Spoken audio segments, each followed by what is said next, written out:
ina son ki, ina ƙaunar ki, ba ta da son ki ba har sai lokacin da na rufe idona wanda ba zan sake buɗe su ba har abada. Ballantana na yi tozali da kyakkyawar sura da ke jikinki, ballantana ne tozali da kyakkyawar murmushinki wanda da mutum yana halitta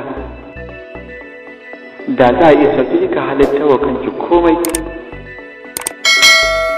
ba tare da tawaya ba.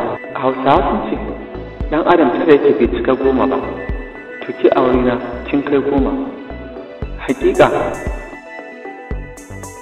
yin maganarki da godiyarki gare ni ya fi a bani duk wani abin da yake cikin duniya.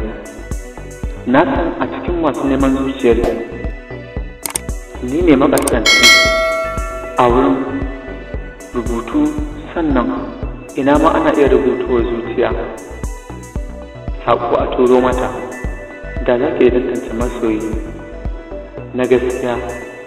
Sauran duk gwadawa suke, amma ni aikatawa na ke masoyata. Wannan shi ne episode 1. Yanzu kuma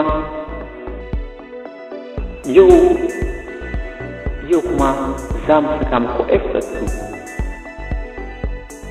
2. A dukkan faɗin duniya ba a yi suna mai daɗin naki ba, ba a taɓa mace mai kyawun ki ba, ba wanda aka rasa kalmomin da za a iya amfani da su wajen bayyana irin kyawun da Allah ya yi miki ba. Idan aka tsaya za a auna irin kyawun da Allah ya yi miki,